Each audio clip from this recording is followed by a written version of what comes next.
sound suddenly moving to the same rhythm. You're used to background noise, insects buzzing, branches cracking, birds calling. Now it all shifts. Together, the jungle has become an orchestra, and the conductor is something you can't see. The drip of water from leaves follows a beat. The animals are not running at random. They stream in straight lines away from a single invisible point. You don't need a scanner to know that means trouble. Lore masters still debate whether this sensation is purely instinct or if the hive mind projects a psychic field that alters perception. Either way, the Guardsman's handbook doesn't prepare you for the moment when you realize you're being catalogued. Not just hunted. Your hand grips the lascan tighter, sweat builds beneath your flak armor. Though the temperature is no worse than usual, the jungle canopy casts a dim green light. At first you tell yourself it's just nerves, and you remember Captain Deshan's words during briefing. Vanguard organisms come first. Weeks or months before the fleet, they seed spores, twist plants and animals, create nodes that mark out the terrain. By the time the real swarm arrives, the world is already half digested. Historians still argue whether Valor 9 was abandoned early by Navy patrols. Some say the picket ships should have. We detected contacts slipping through there. Odo was a gap. Others say it was inevitable that no cordon can block Tyranids forever. You don't care about that right now. You just feel the forest changing round you, and every step confirms you're already inside the belly of something alive. Here's a quirky bit of trivia.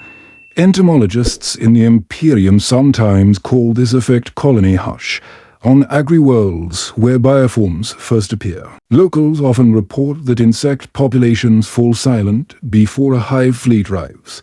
The silence isn't empty, it's synchronized, almost as if every buzzing wing is obeying the same signal. Back in the Chimera transport, the static over the Vox had the same rhythm. At first, you blamed solar flare activity, then war turbulence. Now you realize it was the same thing. The hive mind hums. Across all channels, not speech, but pressure. The sound gets in your teeth, down your bones, and it stays there. Your Guardsman Oren Vale of the Armageddon 17th. Nothing special. Not stormtroopers, not Cassican. Just line infantry. The Munitorum called Valor 9 a low-risk assignment. Patrol. Escort harvest shipments. Occasionally shoot some oversized wildlife. You thought the most dangerous thing here would be a feline scavenger the workers called Ghost Claws. You sit in the Chimera's stifling hold, the metal walls sweating with condensation. The smell of oil mixes with wet uniforms. Sergeant Thale tells Kiev, the Vox operator, to keep trying for a contact every 5 minutes. Static answers, each pulse like a heartbeat. Outside, the jungle crowds the road. Emerald leaves stretch into a canopy that filters the light into a sour green. Branches scrape against the hole. You watch the slit of the vision block, but you can't see. Far. Maybe that's worse because you know something is moving out there. The Emperor built the Imperium so mankind would never again feel like prey. Yet here, sitting with 9 other soldiers in a box of sweating steel, you can't escape the feeling. This forest doesn't just look at you, it tastes you. You're part of the catalogue. You don't talk. Nobody does. Not when the only sound you hear is the rhythm outside. Like rain that has learned to march. Another oddity worth noting. Imperial biologists have confirmed Tyranid spores alter the chemical composition of air within days. You don't need a meter to sense it. The air smells wrong, too sweet, like fruit left too long in the sun. That smell clings to you now. It is the first breath of digestion. The Chimera jolts. The road shifts under its treads. For a second you wonder if it was just uneven gravel. But the driver mutters a curse he felt it too. The ground. D is softer, spongier. The jungle has started to become something else. You glance at your boots. You think of how it will feel when the soil itself decides to swallow you whole. Sergeant Thale's scar pulls tight when he frowns. He doesn't say much, but you can see in his face that he knows. This isn't nerves. This isn't drills. This is first contact. One more piece of trivia for you. Vox technicians across multiple war zones have reported rhythmic interference before confirmed Tyranid attacks. It isn't random. It mimics language, but not any language humans can translate. The working theory that it's the hive mind talking to itself, and you just happen to be standing inside the conversation. You are the interruption, the intruder, the puzzle piece that doesn't belong. The silence tells you the hive knows exactly where you are, and you haven't even seen them yet. You think back to the briefing. Captain Deschen tried to warn you, though he never said it in words that stuck. He spoke about Tyranid vanguard, organisms tiny, patient, always ahead of the fleet. He described spores drifting through the wind, rewriting the cells of plants, changing insects, even altering how the soil breathes. That was the official talk. What he didn't explain was what it feels like when the world around you starts turning into food. Lore masters still debate whether these spores are just biological weapons, or if they carry psychic echoes of the hive mind itself. Some say they're engineered to provoke fear and weakness in prey, softening resistance before the main swarm. Others argue it's just chemistry, simple molecules altering atmosphere and biology. You don't care which side is right. You know the difference between theory and the weight pressing down on your lungs right now. The Munitorum had called this posting quiet. Valor 9 was supposed to be nothing more than an agromoon. Dense jungles, humid climate, perfect for harvesting compounds used in Forge World. Production. For 3 centuries, no one had raised a weapon here except against hungry wildlife. The only stories worth telling were about the ghost claws feral predators that looked worse than they fought. You'd laughed at those tales around the mess fire. You don't laugh now. The Vox crackles again. Static pulses like a heart monitor. Kiev adjusts dials, sweat dripping down his face, muttering prayers to the machine spirit. Still nothing but that throbbing noise.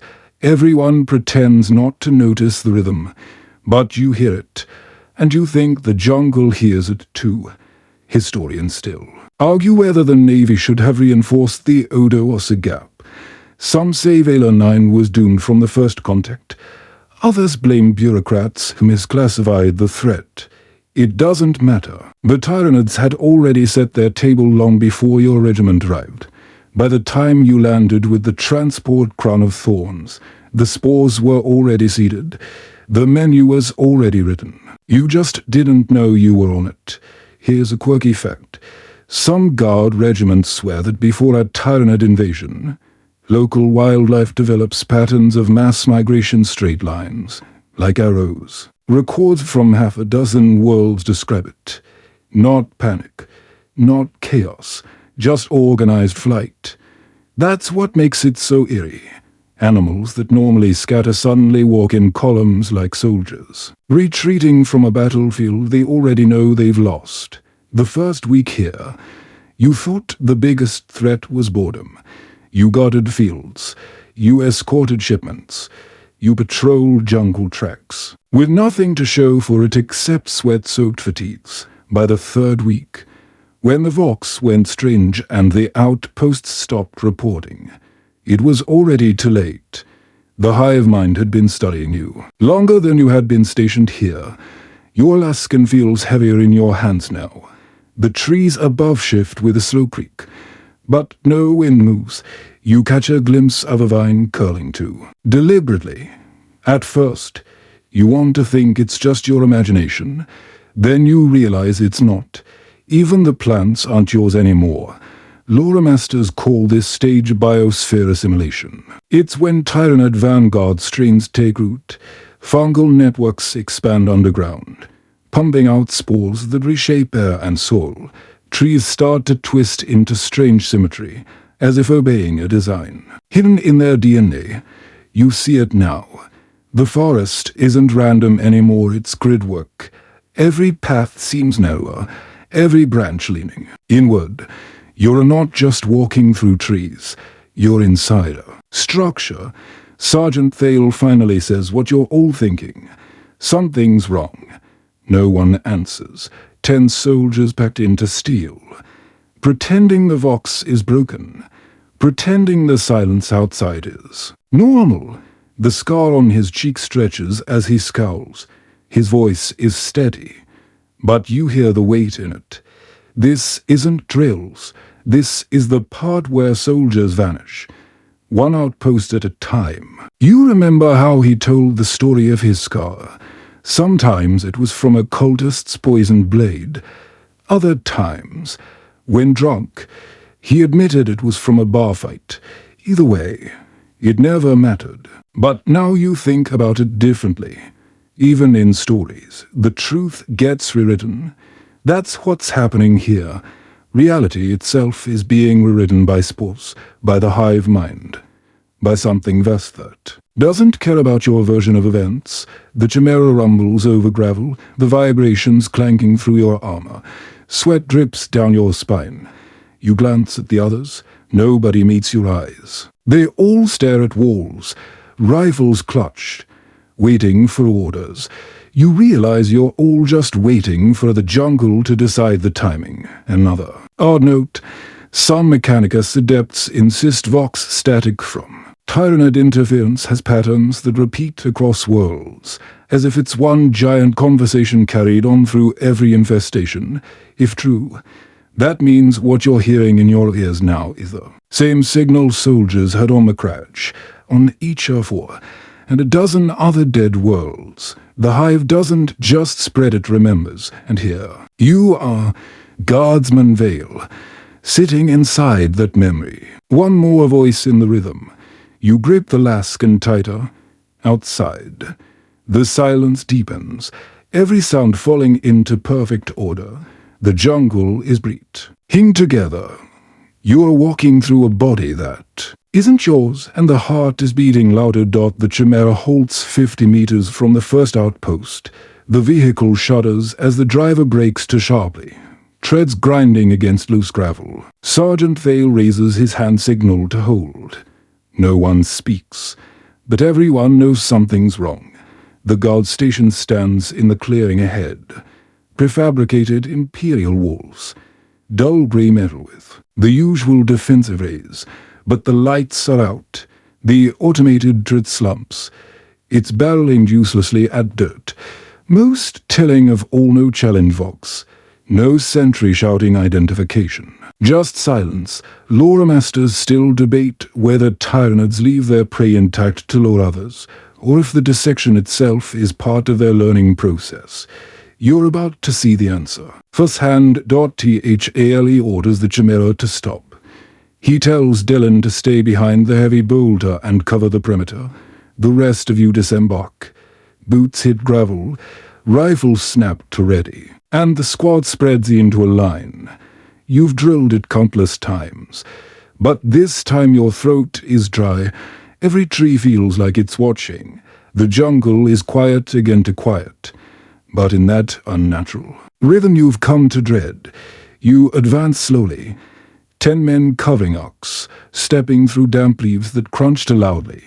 Your finger hovers near the trigger. Every sound could be an enemy. Every shadow looks alive. At the door, Trooper Renault checks the lock. It isn't sealed. That's a violation. Standing orders say outposts are always locked when not in use. Renault glances back, waiting for Thale's order. Thale nods. Renault pushes the hatch. It opens to easily. Renault and Marston slip inside first. 30 seconds pass. The vox hisses. Sergeant. Renault says, voice tight. You need to see this. You and Jessen follow Thale through the hatch. The interior glows red from emergency strips. The backup gen.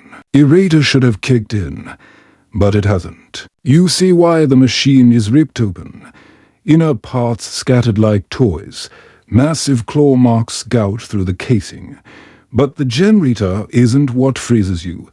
It's the bodies for a Guardsman, or what's left of them, spread across the floor in patterns too neat for a chance. Their skin separated from muscle, muscles peeled away from bone, organs lined up in rows, every part sorted like entries in a catalogue. This isn't consumption, it's analysis. Historians still argue about the mindset of the hive mind. Does it think like an animal swarm?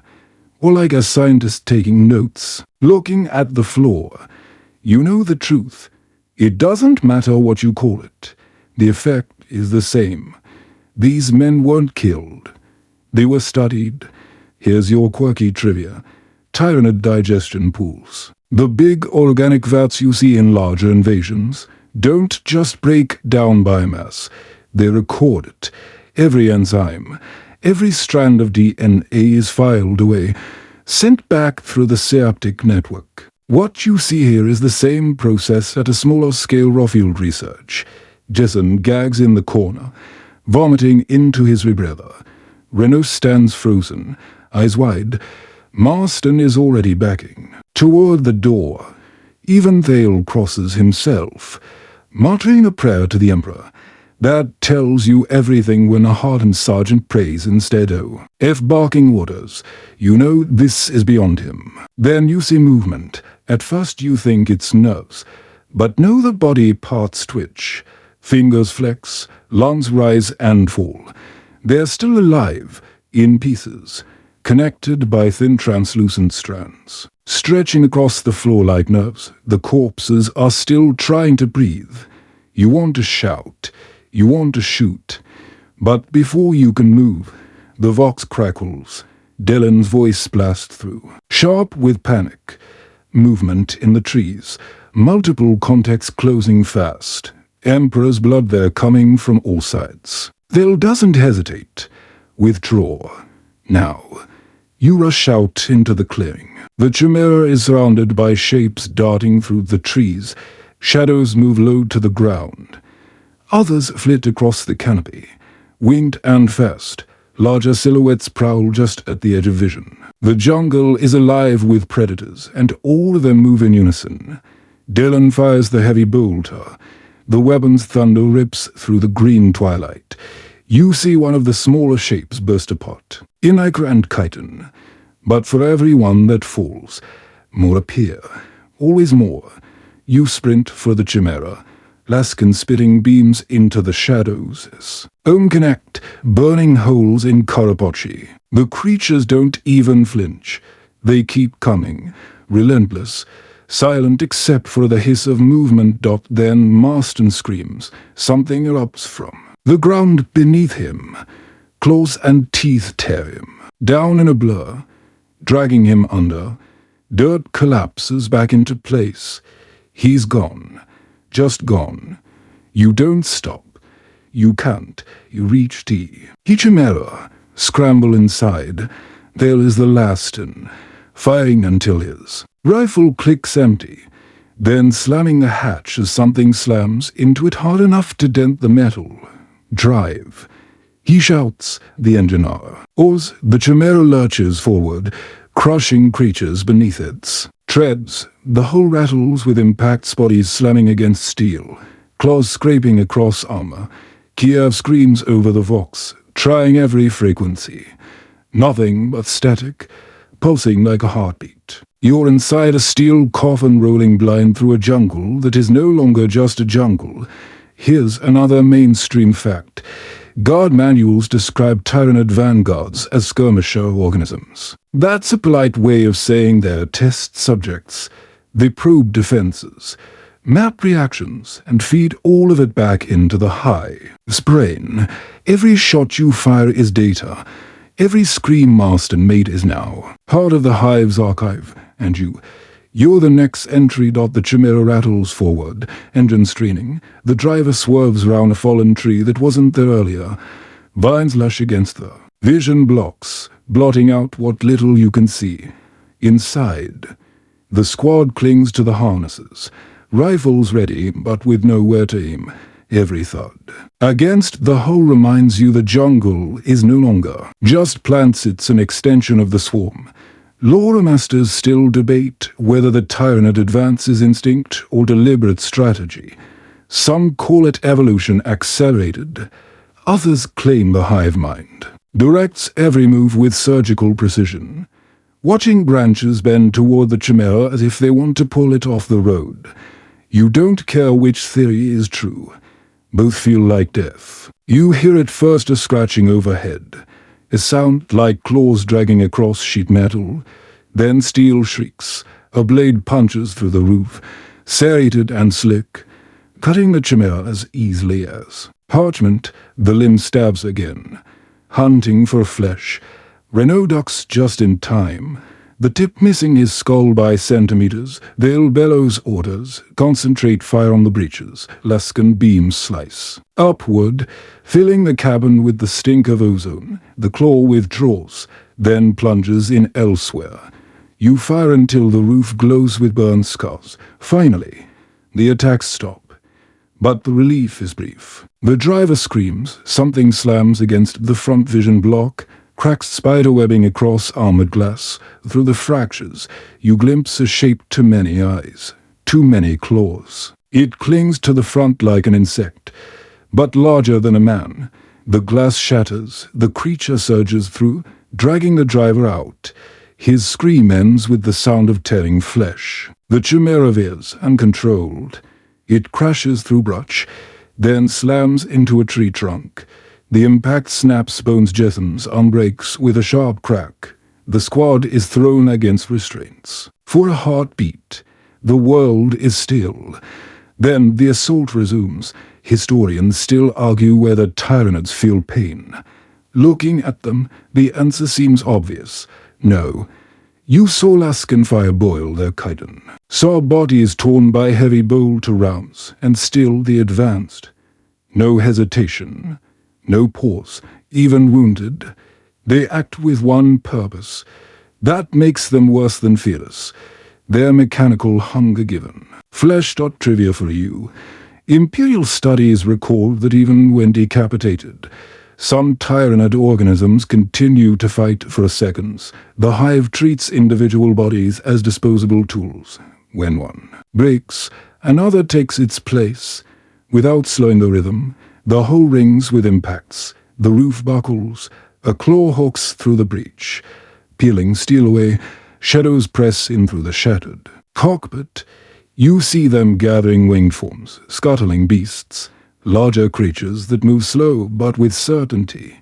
The swarm is coordinated, perfect in its timing. THALE doesn't hesitate. Out the rear hatch, grab weapons and form a circle. He pulls the emergency release. The ramp drops. You spill into humid air thick with spores. It stings your eyes, clogs your throat. Still, you obey. The squad rallies, 8 men left. Mast and gone. Driver gone. Jessen cradling his broken arm, trying to aim with his offhand. The rest forming, rifles outward, covering ox. It's textbook formation, drilled into muscle memory. But nothing in the drill books prepared you for this. The jungle rustles, shapes dart just beyond sight. You catch flashes of chitin between trees, then nothing. They circle, testing, waiting. Each time one lunges, last fire drives it back. You're burning ammunition fast, and the enemy knows it. Lore masters call this the testing phase. Tyranids don't just attack, they probe. They learn your responses, gauge your entrance, and adapt. Every wasted shot is a note in the hive ledger. You realize you're not just fighting. You're being measured. Kia fiddles with the vox, whispering prayers, still nothing but static. Sergeant, he says, then hesitates. But it's changing, almost like words. Not any language I know. His voice shakes. THALE answers, calm as ever. Keep trying. The rest of you, conserve ammo. Fire only at clear targets. We move for the compound, and so you begin to walk. The jungle parts, reluctantly. Vines twisting like living things. Every step feels watched. Every breath tastes of sweetness that no fruit should carry. You are marching through a place already claimed. And the predators stalking you are not hunting for a food, they're hunting for data. Another mainstream fact: Guard strategists classify Tyranid vanguard forces as linked to pattern infiltration. Organisms, when describing this exact kind of behavior, hunters that gather intelligence, relay it back, and prepare the field for larger broods. You don't know their names, but you can feel their presence in the trees. Its soldiers move forward in a circle, rifles raised. The jungle answers with silence, punctuated by the occasional rustle of something just out of reach. You fire once, hit nothing, and realize you've played into their design. The ambush is still happening. You're just walking deeper into it. The circle moves slowly. 8 men, rifles sweeping, boots sinking into damp earth. Every step takes effort. Not just from the weight of gear, but from the pressure in the air. The jungle seems to lean closer, vines brushing your shoulders like hands. It isn't random growth anymore, it feels guided, as if the plants want to herd you. Lore masters still debate whether the biosphere truly becomes an extension of the hive mind, or if that's just how it feels to prey. Inside it, some argue the spores simply alter chemistry, producing scents that confuse instincts. Others believe the flora itself becomes semi-sentient, tied into the synaptic web. Whatever the truth, the effect is the same. You can't tell where the jungle ends and the Tyranid begins. Jason grits his teeth, cradling his broken arm. He insists he can still fight. Thel doesn't argue, doesn't coddle him, just nods and tells him to keep his sector covered. That's all you can do out here: cover the angle in front of you and hope someone else covers your back. The sound returns. Not silence, never silence, but rhythm. Insects chirp in pulses. Drops of water fall like measured ticks. Even your boots crunch in time with the beat. The hive mind doesn't have to roar to be terrifying. It hums. Historians still argue whether soldiers facing Tyranids go mad from fear or from psychic intrusion. Some reports describe paranoia, hearing whispers in the static. Others note physical symptoms: nosebleeds, headaches, seizures. You are not sure which is worse. You only know that your teeth ache with every burst of Vox interference. Kiev mutters updates. Still static, still patterns, still not words he understands.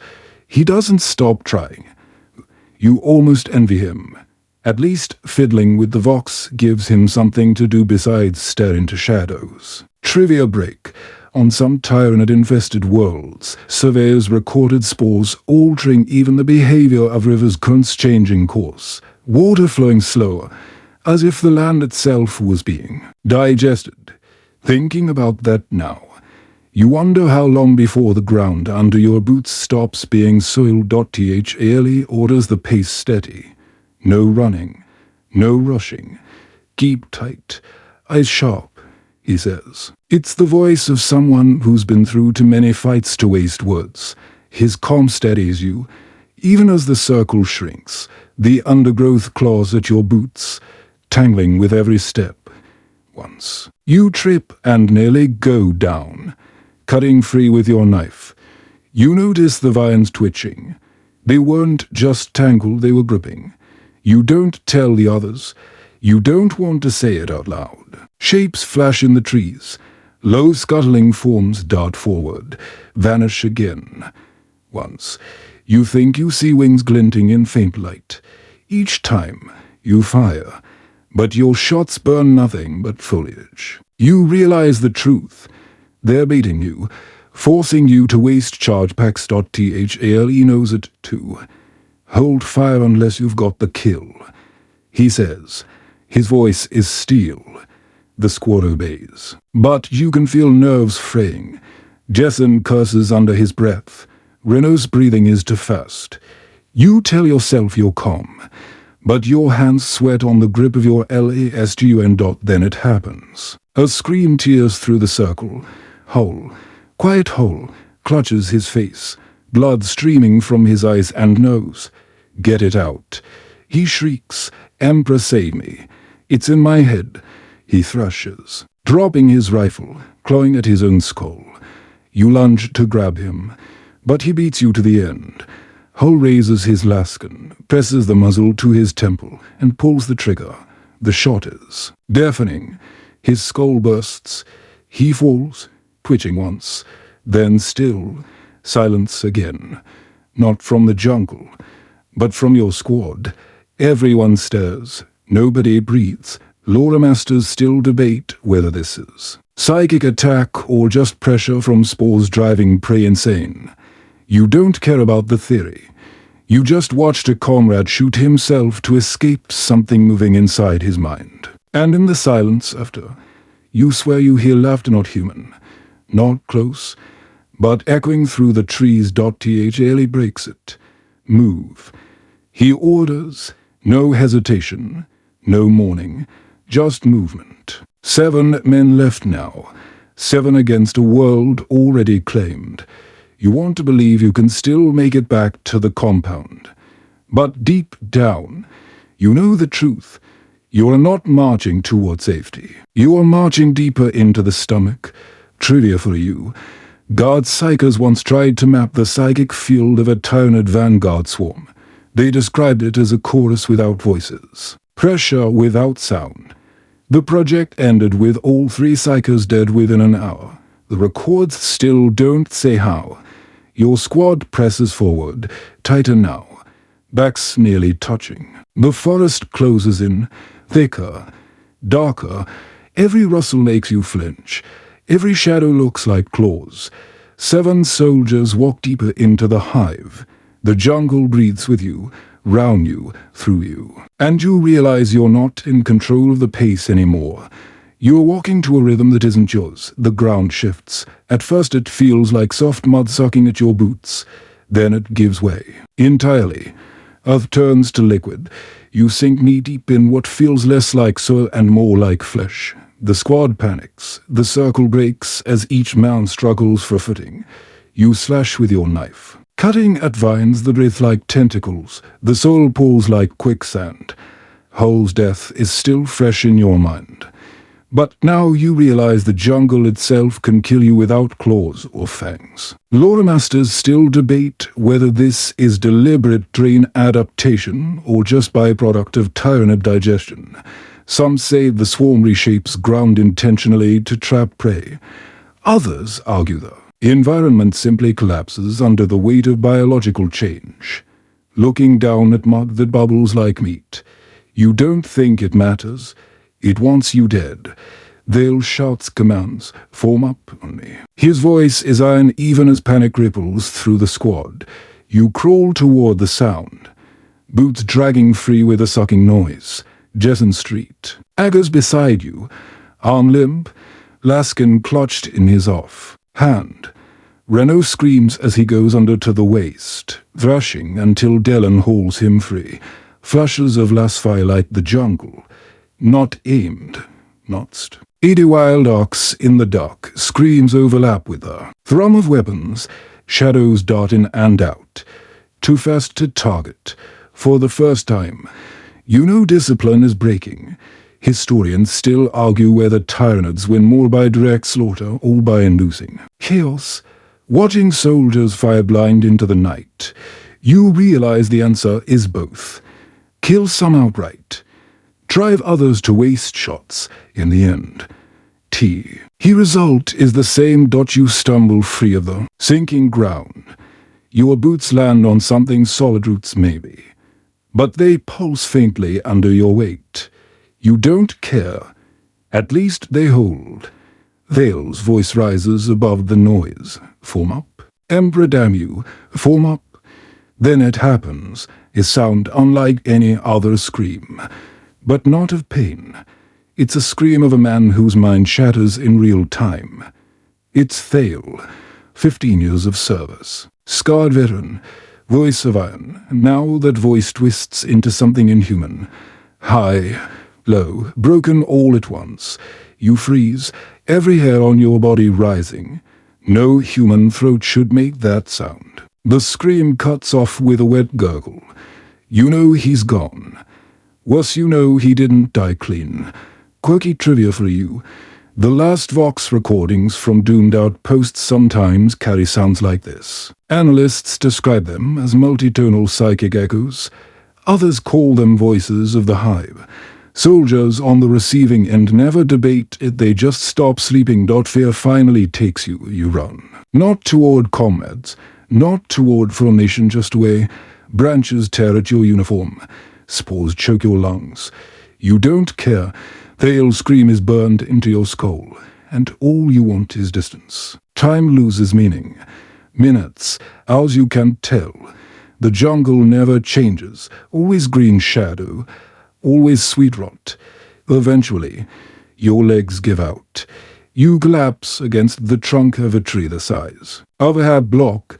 Bark is slick with moisture. Your chest heaves, silence falls. Even insects stop. The jungle waits. You realize you're alone, maybe the last one alive.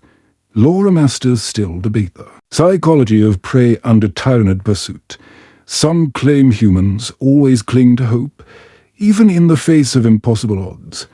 Others argue despair sets in too fast to matter. You're caught between the two, too terrified to hope, too stubborn to give up. You check your kit. Laskin, nearly drained. Knife, still sharp. 3 ration packs. Have a canteen of water. A few power cells. No squad. No Vox link beyond static. Just you and the jungle, and the knowledge that it isn't done with you yet. Historians often note that Tyranid vanguard organisms don't waste resources on total extermination. They herd. They channel. They bleed prey slowly. You feel it now. You're not dead because the Hive doesn't want you dead. Not yet. You force yourself to breathe slower. Panic won't keep you alive.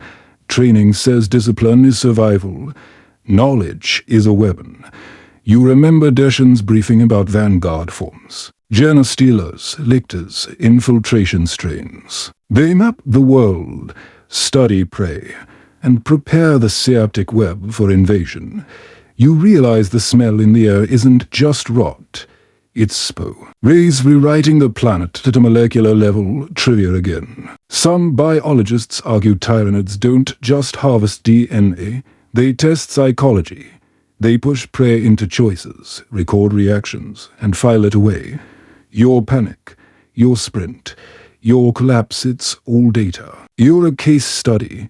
You grip the laskin, lean against the tree, and whisper a prayer to the Emperor. Not for rescue, not for survival, just for strength to face what comes, because deep down, you already know. The hive mind is patient. It can wait. It has you right where it wants you. You wake with a jolt. Knife still in hand. For a moment you think you slept too long. But the damp hollowness of your hiding place tells you otherwise. You'd only drifted for minutes at a time. That was enough. The jungle outside murmurs with faint scraping, sounds too light to be an assault. Too steady to be chance. Something was near, but it passed you by. Lore masters still debate whether Tyranid organisms actively search for stragglers at night, or if they let the biosphere herd them. Instead, some argue the hive mind prefers to watch prey burn itself out in fear before sending the killing blow. Others claim lone survivors are bait. For larger groups, either way, your survival feels like permission, not victory. At dawn, you crawl out. The air is thicker. The spores visible now as a haze drifting like mist. Light filters weakly through the canopy, pale and sour. The ground feels different, less like soil, more like sponge. You wipe sweat from your brow, but the cloth smells sweet, cloying. Every breath you take feels like swallowing syrup. Historians still argue whether inhaled spores are what allow the hive mind to reach into human thoughts. Some records describe soldiers breaking without direct contact, their minds clouded by alien presence. Others suggest spores are simply environmental change. You know better. You feel them inside you, crawling through your lungs, brushing the back of your skull. You march northeast, 15 kilometers, to the compound, if the map in your memory is right. 2 days travel through jungle thick enough to swallow men whole. You carry ration packs, spare power cells, and little else. Survival training. Says stay calm. Conserve energy. Use cover. Training didn't account for fighting an ecosystem already claimed by a predator that doesn't sleep. Trivia for you. On some agri-worlds hit by Hive Fleet. Behemoth, farmers reported their fields watching them weeks before contact. Crops turned in unison toward workers, like flowers following sunlight. Except at night, when the Navy finally investigated, the planets were already half digested. You think of that now. Every time leaves seem to turn as you pass. Mid-morning, you find him, a worker strung between 2 trees. Wrapped in translucent strands, his chest is open, organs gone. His lungs work weakly, eyes tracking you, somehow. He's still alive. His lips shape silent words. Help me. You hesitate. If you shoot, the noise will carry. If you walk away, you leave him to horror. In the end, you put the lascan to his temple. A single shot.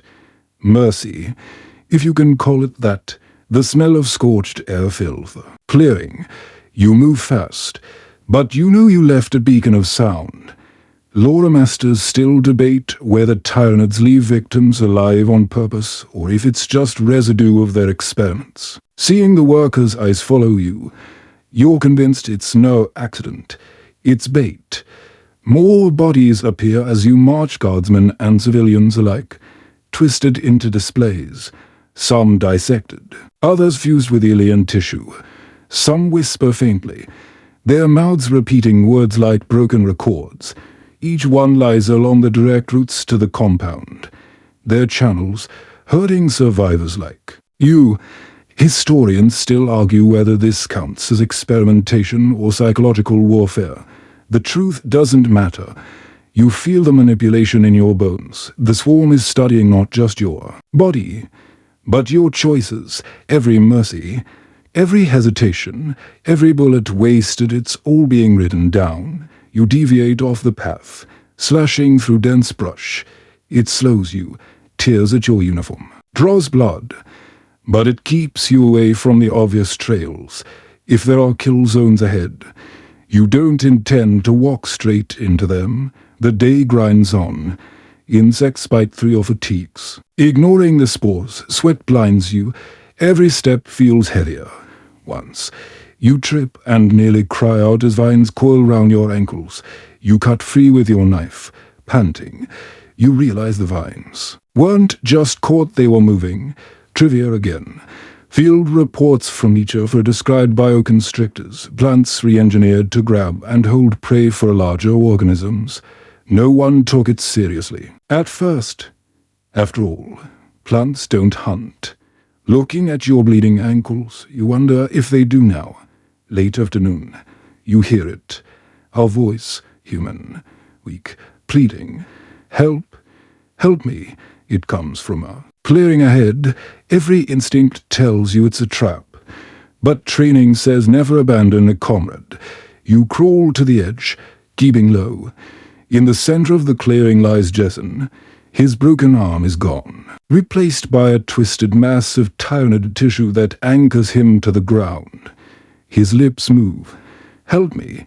His eyes are glassy, staring at the canopy, round the clearing, half hidden in trees. From Jason's chest aren't just draining him, they're transmitting his pain. The swarm is watching you through him. Historians note that Tyranids adapt not just to weapons but to morale. They learn what breaks prey quickest. Seeing Jason here proves it. You should leave. Circle wide. Keep moving. But you can't. You raise Yori. Full. A single shot to the forehead. Jason falls. Silent. The effect is immediate. The Tyranids explode into motion, surging toward the clearing. You don't stay to see the aftermath, you run. Lungs burning, heart pounding, branches whip your face. Shadows crash behind you. Trivia once more. Survivors of Tyranid contact often describe the same thing, that mercy, hesitation, or even prayer evokes a strong swarm response, as if the hive mind is recording not just your biology, but your soul. You sprint, zigzagging, crossing a shallow stream to break your scent. Finally you wedge yourself into a hollow log, pulling foliage over the opening.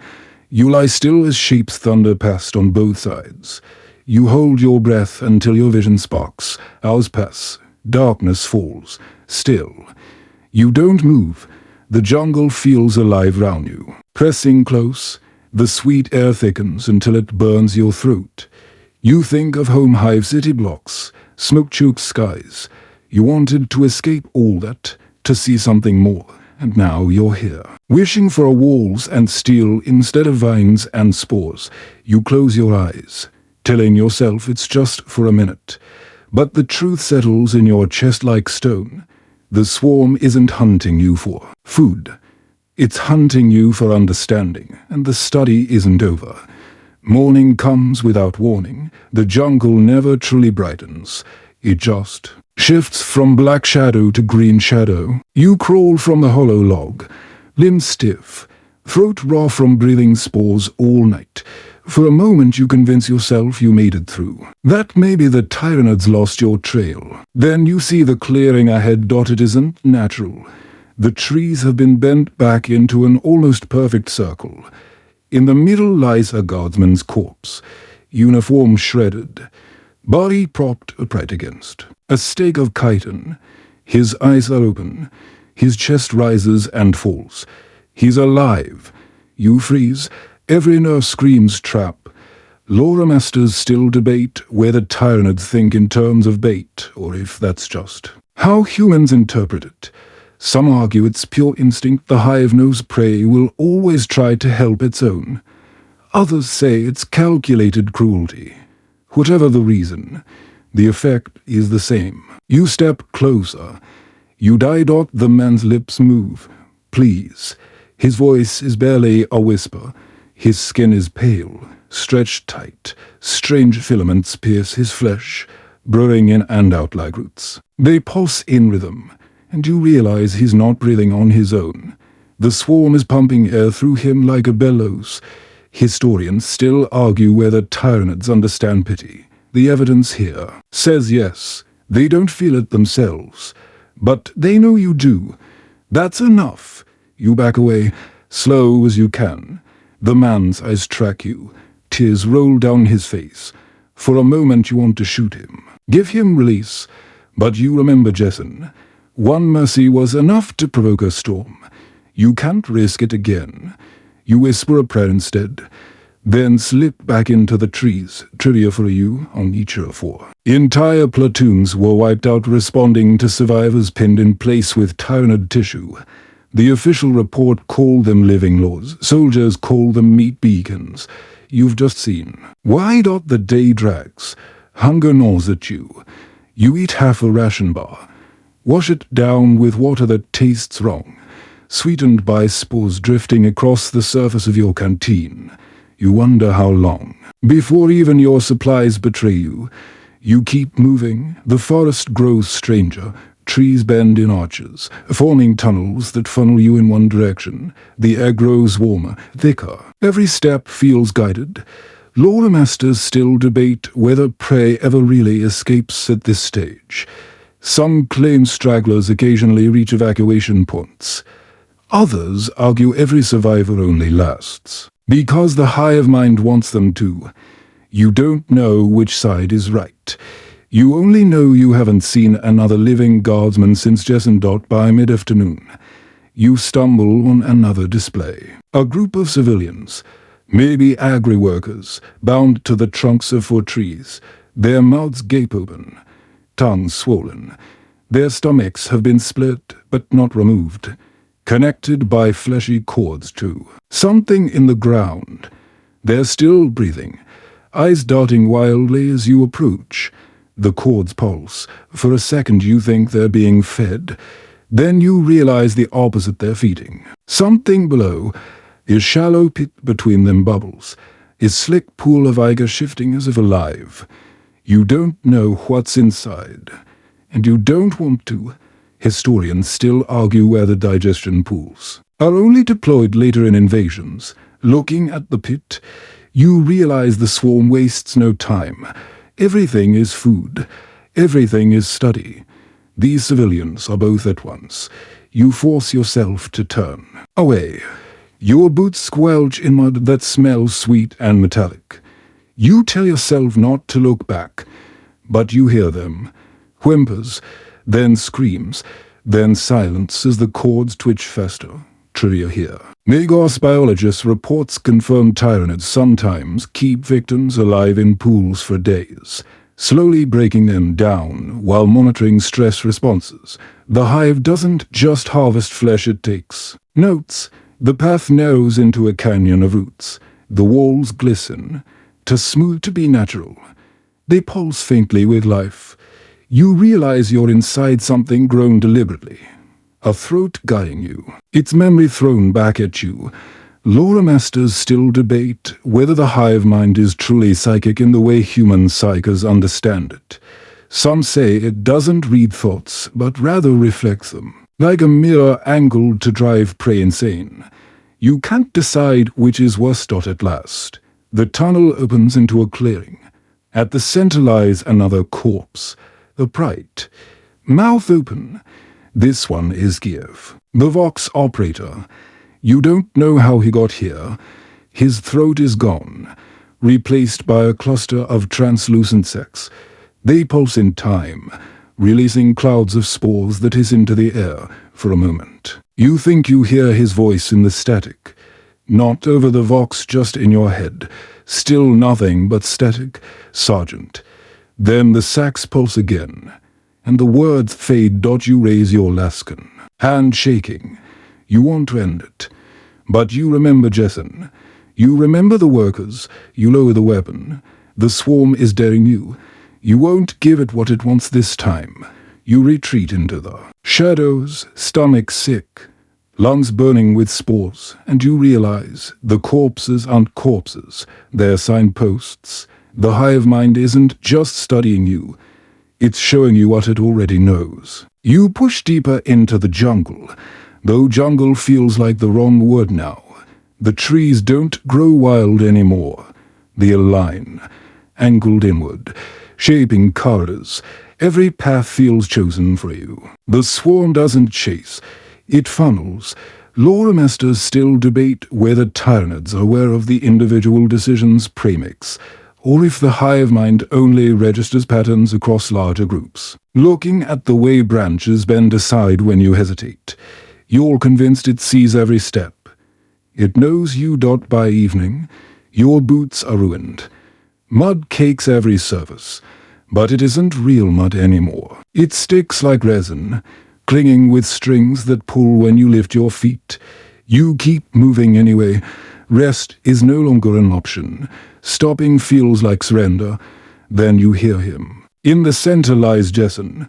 His uniform is torn, his broken arm gone. In its place grows a thick mass of Tyranid tissue that anchors him to the ground. His face is pale, sweat slick. His voice shakes. Please, brother, kill me. Historians still argue whether Tyranids manipulate human voices directly or if the host body remains partially conscious, speaking its own pain. Hearing Jessen now, you believe both.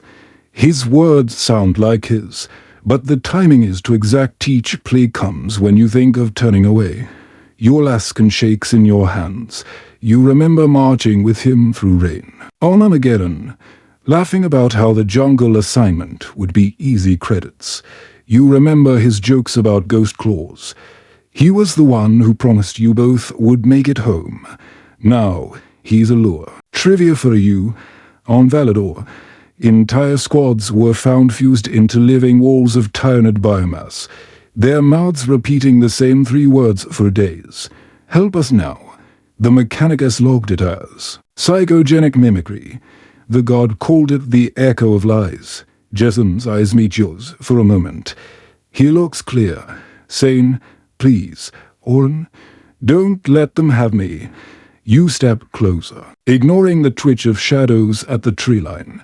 6 Tyranid forms crouch there, patient, silent, watching.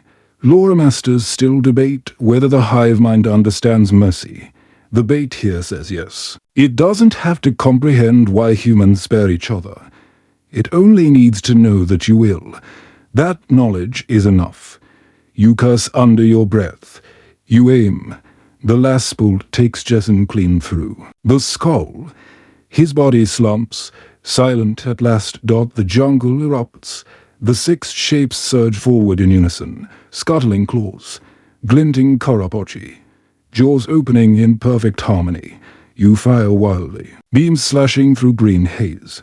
One falls, Ica spraying, the rest close the gap. You run. Branches whip your face. Roots snag your boots. The swarm crashes behind you, never shouting, never roaring, just the sound of pursuit. You zigzag. Leap a fallen trunk. Dive into brush. Lescan bolts snap over your shoulder. Each one misses, but the sound gives you away. You dive into a stream. Water cold against your burning skin. You crawl through the shallows, mud swallowing your chest. The swarm halts at the bank, chittering. They don't cross. They don't need to. They've already learned what they came for. Historians still argue whether Tyranid hunters ever care about single kills. Most evidence says no. They don't chase forever. They test, measure, then withdraw. You've just proven it true. They don't want you dead yet. They want you broken first. You crawl out downstream, shivering. Every muscle shakes. Your hands won't stop trembling, even when you force them still. You realize the truth. You killed Jessen not from mercy, but because the swarm forced the choice on you. You're not free. You haven't been free since the first step into this jungle. Trivia again. Magos biologists once suggested Tyranids view prey not as enemies, but as equations. Each action becomes a line in the formula. Each choice solves another piece of the puzzle. You've just solved another. Line for them. The night deepens. You find a hollow between two roots and curl into it. You want to pray, but the words won't come. The Emperor feels for a way here, drowned out by static that never stops. Somewhere in the canopy, something stirs. Not claws, not wings, just the faint vibration of life. The hive is listening, and you know, Jessen was never bait for a Tyranids. He was bait for you. You wake to light that isn't sunlight. A dull glow filters through the canopy, thick and oily, radiating from structures too large to ignore. You crawl to the ridge ahead and see it for the first time.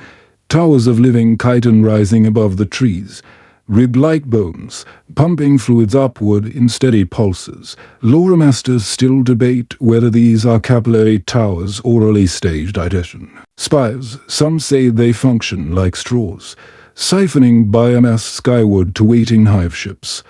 Others argue they are septic relays, expanding the hive mind's grip across kilometers.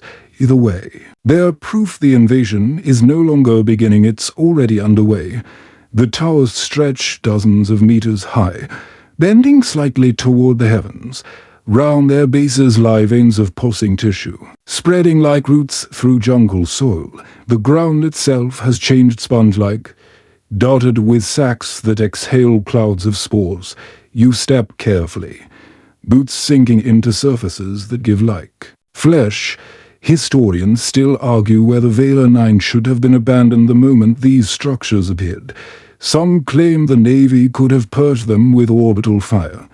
Others insist they spread, too fast to contain. Looking at the horizon, you understand why. There are too many. Not one or two, dozens. A forest of towers growing where trees once stood. Trivia here. On Tyran-infected worlds, observers often describe these structures as breathing. In truth, they do. Each one draws in air, filters it through alien tissue, and exhales clouds that thicken the atmosphere into a soup unfit for human lungs. You cough, throat burning, and wipe away mucus laced with pink strands. You know what this means. You are no longer walking through an infested jungle.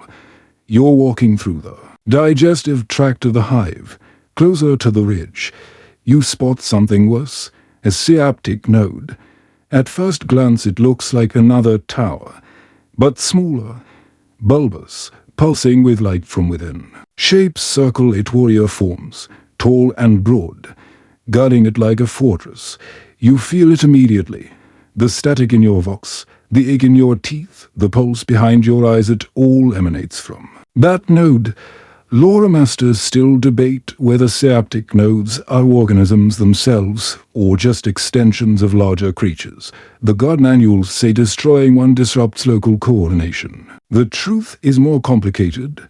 The hive mind doesn't die with a node, but it stumbles. It loses rhythm, if only for minutes. You crouch lower, hidden in brush. The node pulses each time it contracts. The swarm round it shifts, claws flex, wings twitch. Every creature seems to inhale at once, then exhale in perfect rhythm. You've never seen discipline like this, not even in drilled regiments. The hive doesn't command with words, it commands with being. Historians note that Ultramarini reports from Macrach describe this same effect, warriors frozen for seconds when their Seops beasts fell, only to reorient almost instantly. You think of that now, watching the swarm. One shot, one explosion, and you could buy yourself time. Not escape, not victory, but time. Trivia for you. Synaptic pulses are so strong that guard psychers sometimes collapse within kilometers of nodes, brains hemorrhaging from pressure alone. You are no psyker, but you feel the weight pressing into your skull. It's like a hand inside your mind, pushing, rearranging. You retreat back down the ridge, gasping. Your hands shake. But this time it isn't fear alone. It's interference. The hive mind isn't just studying your body anymore. It's touching your thoughts. You know the truth now. You won't outrun this. You won't hide forever. The jungle is gone.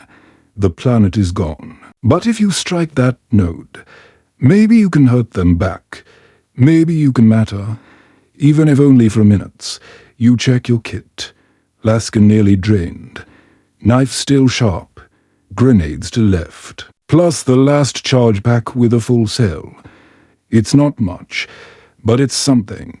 Lore masters still debate whether guardsmen facing Tyranids act out of courage or desperation. You smile bitterly. There's no difference here. You're already dead. The only question left is how useful your death will be. You climb the ridge again. Slower. Deliberate. The towers loom larger. The node pulses. Brighter.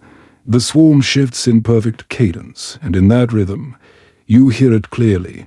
Not words, but intent. A voice that isn't yours, pressing from every angle.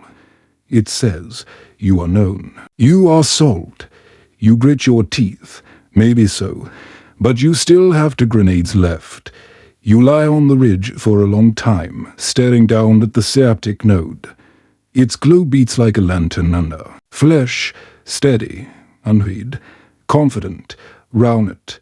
Tyranid warriors move in perfect rhythm. Their carapaces glisten wetly. Their movements so coordinated they seem less like creatures and more like parts of a machine. Lore masters still debate whether the hive mind feels pain when its nodes are destroyed. Some argue the disruption is no more than static in a network. Others insist each node is a true extension of the mind, and its death leaves a scar, staring at that pulsing structure. You hope the latter is true. You check your gear again. 2 grenades. 1 full laspack, half a canteen of water that tastes more like sugar than liquid. That's what you'll bring to war against the greatest predator the galaxy has ever known. You almost laugh. Historians still argue where the Guardsman like. You ever make a difference? Millions die nameless in jungle and ash wastes, their deaths buying minutes at best. But the records also show those minutes matter. Entire hive fleets have been turned by. Small delays, brief gaps, fractures in rhythm. If one soldier's death can buy that, then maybe yours can too. You wait until nightfall. The towers glow faintly, pale green against the dark sky. Spores drift like snow, clinging to your armor, to your skin. You crawl forward through roots that pulse faintly with life, each heartbeat echoing the rhythm of the node. Trivia for you. Reports from Tyran invasion sites describe bioluminescent cycles in hive structures. The light isn't random. It pulses in time with synaptic signals, like a visible heartbeat. Some guard officers even ordered their squads to fire on the rhythm, hoping to disrupt cohesion. Few survived to confirm if it worked. Closer now, 50 meters, you see the swarm clearly. Warriors stalk with talons, raised, eyes glowing faintly. Smaller creatures scuttle between them, darting in erratic loops, yet still in harmony. One turns its head as you freeze, but doesn't react. Not yet. 40 meters. You ease the first grenade from your belt. Your thumb strokes the pin. You count breaths, sensing yourself with the rhythm. Every pulse from the node feels like pressure in your chest. As if your heart is following its beat. 30 meters. The swarm stirs. Heads lift. Tails twitch. The air grows heavier, sweeter. The node glows brighter. You know they feel you now. Lore masters still debate whether the hive mind sees in any traditional sense. Some say it perceives only through psychic resonance. Others argue it processes sight, scent, and sound all together. Faster than prey can react, the argument doesn't matter. You feel it staring into you, not with eyes, but with comprehension. 20 meters, you rise from the underbrush, sprinting. Lascan fire cracks as you blaze the last charge back, searing holes in chitin, forcing gaps in the line. The swarm roars, not voices, not anger, just vibration. The sound rattles your bones. You hurl the first grenade. It arcs clean, lands against the node's slick surface. A flash, the ground heaves. Chitin splits, warriors stagger, flailing for a moment like puppets with cut strings. Historians note that synaptic breaks often last mere seconds before secondary nodes reassert control. You know this, but you don't stop. You dive forward, rolling past thrashing claws. Yanking the pin on your last grenade, you slam it against the node's surface. It sticks in the flesh. Buried halfway in, you push hard, fingers sinking into slime. Before you throw yourself back, the world erupts. Light blinds you. Heat slams your chest. Chunks of Karapochi and Icarena cross the clearing. The node convulses, splits open, collapses into itself. The swarm falters again. Bodies seizing, claws striking wildly without aim. For a moment, they're blind. Trivia here. Guard tacticians once calculated that destroying a single Seaps creature could delay a swarm's advance by as much as 40 minutes. 40 minutes to evacuate, regroup, or strike. You don't know how long you've bought, but you know it's something. You stagger to your feet, ears ringing. Smoke and spores mix in choking clouds. You stumble through staggering creatures, shoving past them as they claw at empty air. For the first time, you see fear, not theirs, but your own reflection in them. For seconds, you're not prey. You're the disruption. You limp into the tree line, lungs burning, body shaking. Behind you, the node collapses fully. A heap of steaming flesh, the swarm gathers. Slowly regaining rhythm, their heads turn together, eyes glowing once more. The pause is over. Lore masters still debate whether moments like this matter in the long war. Some dismiss them as anecdotes, irrelevant to the scale of a hive fleet. Others say every delay, every fracture, is a thread that holds the Imperium together. You don't know who's right. All you know is this. For a brief moment, you hurt them, and now they're coming for you. You don't get far. Your legs give out less than a kilometer from the shattered node. Every step burns, lungs heaving against the soap they care. You collapse in a tangle of roots, lascan slipping from your grip. For a moment, you think maybe this is a death by exhaustion, claimed by spores without another claw raised against you. But the swarm doesn't grant easy exits. The ground shudders. You feel them before you hear them. Heavy claws scrape across earth. Not rushing, not urgent. They know you can't run. Shapes loom from the haze tall. Chitin-armored beasts with talons slick from mica. Smaller forms skitter in their shadows. One reaches for you, not to kill, but to seize. Lore masters still debate. Too cruel, they say, too inefficient. But you've seen enough of Tyranid order to know efficiency doesn't mean mercy. They don't waste, not on bodies, not on thoughts. You're dragged into a cavern of flesh and resin. It stinks of chemicals, acid, and blood. Bioluminescent sacs line the walls, casting everything in a sickly green. At the center lies something like an altar, but alive flesh, stretched taut across bone-like frames, pulsing with veins. They lay you there, restraints grow from the surface, coiling over your arms and legs, locking you in place. Trivia for you. Reports from Valador describe biolaboratories where Tyranids examine prey. The Magos who studied the ruins claimed some chambers were designed not just for digestion, but for observation. Victims were opened, kept alive for days, their neural responses monitored. Few records survived, but the fragments align with what you see now. A creature leans over you, not large, not armored.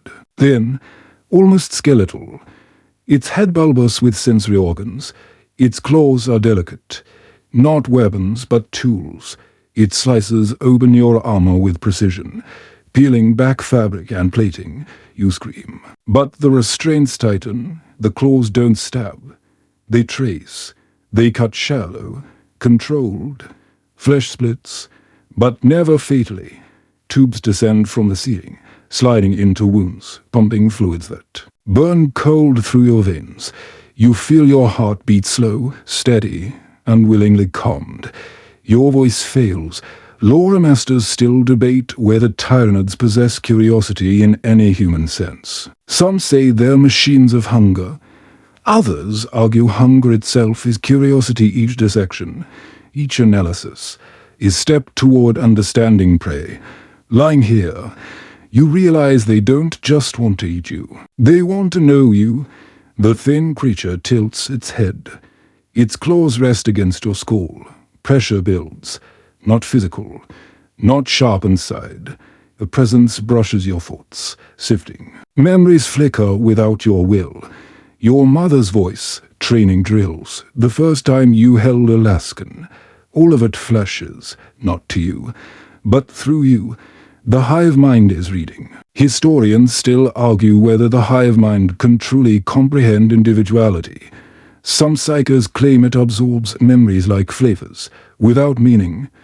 Others insist it processes them. Understanding enemies better than they understand themselves. The way it lingers on your memories of fear, the smell of burning comrades. The sound of Jessen's plea, you believe it does understand. And it finds them useful. Trivia again. Inquisitorial records mention survivors who swore Tyranids reused their voices in later battles.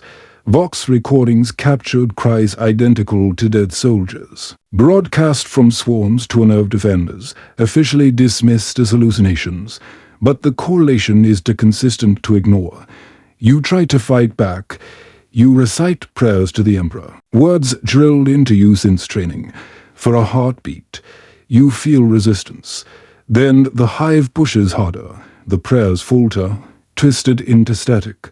The Emperor protects, becomes the hive adapts. The thought doesn't feel like yours anymore. The claws withdraw. Tubes retract. Your body remains pinned, bleeding but alive. The thin creature steps back, tilting its head again, as if satisfied. You realize the worst part. It doesn't need to kill you. It already has what it wanted. Lore masters still debate what happens to Guardsmen who endure this stage. Some vanish without trace, their biomass absorbed.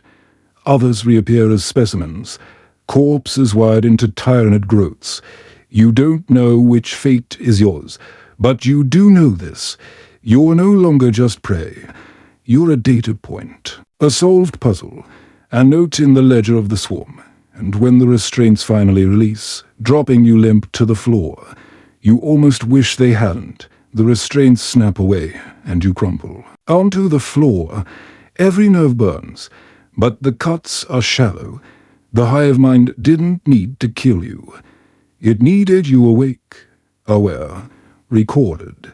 Your chest heaves, your thoughts heavy with echoes that aren't yours. You feel its memory pressing into you like a weight that won't lift. Lore masters still debate whether Tyranids overwrite the minds of their prey or merely copy them. Some say thoughts dissolve into the swarm, meaningless fragments. Others argue they are stored intact, filed away like genetic samples, the way your own memories replay, as if on loop. Convinces you've been duplicated, your pain archived. Your choices catalogued. The cavern shudders, dust falls from the ceiling. Outside, a new sound rises, not chittering, not claws, something heavier. Control bursts of bolter fire, the kind of noise that rips through jungle and chitin alike. Historians still argue whether space marines ever arrive in time to matter. Too often they are called when it's already over. But the staccato thunder now says otherwise. Raven Guard strike. You knew their doctrine silent, sudden, surgical, shadows that kill from above. The thin creature twitches, head snapping to the side. It hisses, not at you, but at the intrusion beyond the walls. The swarm outside roars in unison. For the first time, you feel something not like hunger or curiosity, but urgency. The hive is unsettled. Trivia for you. Raven Guard are infamous for striking behind enemy lines without warning. During the Thramers Crusade, their assaults were so precise that enemies believed entire companies were present when it was only a few squads. You think of that now as the cavern shakes again. Explosions echoing, claws pounding against walls in retreat. Then light, harsh, white. Cutting through the green glow of bioluminescent sects, a figure steps through smoke-black armor. Wings of the raven etched in silver, helm lenses glowing faintly red. He starts. He doesn't hesitate. Bolter raised. He fires a round that blows the thin creature into fragments of ichor and bone. The smell is acrid, choking. But you almost smile. The marine turns to you, voice distorted through vox. On your feet, Guardsman. His words are flat, devoid of warmth, but not cruel. Command, pure and unyielding. You try to rise, but your legs fail. He reaches down, gauntleted hand gripping your flak. Vest like paper. He lifts you effortlessly, slinging you over one shoulder. You hang there, weak, blood dripping onto black ceramite. Lore masters still debate whether humans feel awe or terror more strongly when confronted by the Adeptus Astartes. Some call them saviors, angels of death. Others see only monsters of gene-forged perfection. Right now, you feel both. The marine strides through the corridor. Other Raven Guard move in the shadows, silent and precise. They cut down Tyranids with controlled bursts, never wasting an ammunition. Each motion is deliberate, honed by centuries of war. For the first time since the Chimera fell, you feel like the prey has turned into the hunter. Historians note that Raven Guard tactics often resemble the Tyranids themselves: strike fast, vanish, leave enemies confused. Perhaps that's why they're here, matched against a foe that mirrors their own philosophy. The cavern opens into night. Fires burn among shattered towers. Chitin heaps smolder. Iger steaming. Above, dropships descend. Their engines a low roar. For a second, the jungle feels less like a predator's stomach and more like a battlefield again. Trivia again. Some Raven god commanders insist their strikes against Tyranid nodes aren't victories, but distractions. Every assault is meant to buy time for evacuation or reinforcement, not to defeat the swarm outright. Looking at the burning structures, you realize that all this is delay, not salvation. The Marine sits you down beside a shuttle's ramp. Apothecaries descend, their armor marked with white helms. One kneels, scanning you with instruments that hum and click. His voice is steady.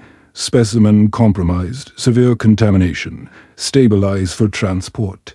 You want to protest. You're not a specimen. You're Oren Vale, Guardsman of the Armageddon 17th. But your throat is raw, your voice gone. The words never leave your lips. The apothecary injects something cold into your neck. The world fades it. The edges blurring. You catch one last glimpse of the Raven Guard firing into shadows, holding the swarm back with grim precision. Then darkness. Lore masters still debate where the Guardsman rescued from Tyranid contact should ever be trusted. Many are executed outright, declared tainted. Others are quarantined, dissected, used as studies. You don't know which fate awaits you. You only know. You've left the jungle behind, and for the first time in days. You're not moving to the Hive's rhythm. You're moving to theirs. You wake in silence, not jungle silence. Not the rhythm of the Hive. Sterile silence, the kind that hums faintly with filtration systems and machine spirits. Your eyes open to harsh white light. The ceiling above you is steel, clean and unyielding. You're not in Vela 9 anymore. You're aboard an Imperial vessel. Lore masters still debate whether survivors of Tyranid contact should be considered fortunate or cursed. Some say rescue is proof of the Emperors. Well, others insist the swarm never truly lets go. As you try to sit up, you realize the latter may be closer to truth. Your chest is bare, wrapped in bandages. Tubes snake from your arms into machines that click and hum. You feel weak, but not from blood loss alone. Something moves inside you, faint and crawling. The apothecaries will write you are contaminated. Historians still argue about the policy for handling survivors like you. Some records show summary executions, entire survivor groups purged by commissars. Others mention quarantine and study. It seems you drew the second. Fate, a glass wall separates your cot from the rest of the medbay. Guards stand beyond, rifles ready. Not to protect you, to protect themselves. Trivia for you. In the aftermath of Hive Fleet Kraken, entire populations were sealed in quarantine vaults. None were released. Most vanished from records. A few reappeared in Mechanicus archives, their bodies dissected in pursuit of knowledge. You suspect you'll follow that path. A Raven Guard Marine stands outside your enclosure. The black of his armor gleams under medbay lights. You recognize him, the one who carried you from the hives. Alter. His voice comes through an external vox. Guardsman Oren Vale. You live. The words are flat. Not praise, not comfort. His statement of fact. You croak an answer. Your throat dry. Not for long. The Marine doesn't disagree. He studies you for a long moment. Helm lenses glowing faintly. Then he turns and leaves without another word. That silence says more than anything to him. You're not a soldier anymore. You're data. Lore masters still debate whether the Imperium owes dignity to those who survived the swarm. Some argue sacrifice should be honored, even if tainted. Others argue survival itself is proof of corruption. Listening to your own heart beat irregularly, you know where they stand. The Medicae return, clad in sealed robes and masks. They prod, scan, extract fluids. They never speak to you, never call you by name. You're the specimen. They whisper notes about null contamination, spore saturation, cognitive echo. Each word feels like Another nail in the coffin of your identity. Historians still argue whether Tyranid infection is ever reversible. No proof exists. Once the spores root in your blood, they never leave. The ecclesiarchy calls it spiritual corruption. The Mechanicus calls it data. Either way, it means you're already half lost. Trivia again. On Velador, survivors sometimes muttered in their sleep, reciting Hive Fleet signals word for word. They weren't psychers, weren't trained, but the Hive had left echoes in their brains. The same thing happens to you at night, strapped to the cot. You whisper static. The guards outside watch uneasily. None approach. You think of Thale, of Jessen, of the others, dead in the jungle. Dissected in silence. You lived. But you didn't win. You carry their deaths inside you now. Memories recorded by the Hive and replayed without mercy. You wonder if the Imperium will ever let those memories out of your skull, or if they'll cut it open too. Take them directly. The glass wall reflects your face. Hollow cheeks, pale eyes, scars from shallow cuts left by the thing creature's claws. You look less like a man than a warning, a reminder of what the Swarm does. Not just to worlds, but to minds. Lore masters still debate whether the Tyranids hate. Some call them blind hunger. Others insist their cruelty shows intent. You know better. They don't hate. They don't feel at all. That's worse. Every trap, every lure, every experiment wasn't malice. It was research. You were never an enemy. You were an equation. One night, you wake to alarms. Red light floods the medbay. Guards shout orders, running for their stations. For a heartbeat you think the swarm has followed, that the Hive never truly let you go. But no, the voice on the Vox reports a drill. Just routine. The Imperium is always at war, always expecting the next breach. You lie back, listening to boots fade down the hall. The glass wall hums. With recycled air, you realize this is your war now, not on the battlefield, but in a box, not with Alaskan, but as a specimen. Trivia 1 last time. Magos biologists argue that every piece of knowledge taken from survivors has saved lives elsewhere. A report on spore spread leads to new filters. A note on synaptic pulses leads to new countermeasures. You wonder if your suffering will do the same, or if it will vanish into archives no one reads. The Medicae return at dawn. They don't meet your eyes. They tighten restraints. They prepare scalpels. You understand now. You're not being kept alive for recovery. You're being kept alive for dissection. And for the first time since Valen 9, you stop fighting the thought. You're not Guardsman Vane anymore. Your data for the IMPERIUM. Time loses shape in the quarantine cell.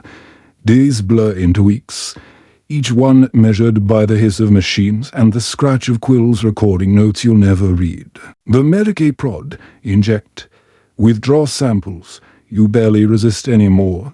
The pain isn't the worst part. The worst part is the static dot. It never leaves, behind your eyes, beneath your thoughts. A hum continues. Sometimes it's faint, like the buzz of a damaged vox.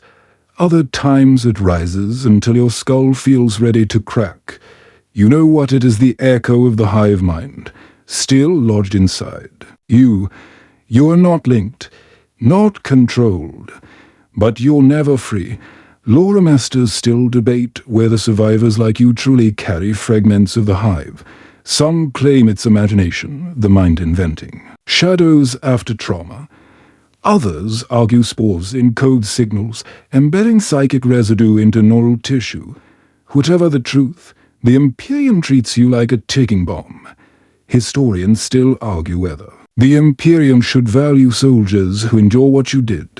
Some say sacrifice should be remembered. Others claim survival is itself a flaw. You've stopped caring what the historians say. Their debates won't change what you are. Trivia for you. Records show that during the Tyranid Wars, a handful of captured guardsmen were displayed before the Ordo Xenos as living warnings. Not honored, Not pardoned, just pointed to as examples of what the swarm leaves behind. You wonder if you'll be used that way, a breathing cautionary tale.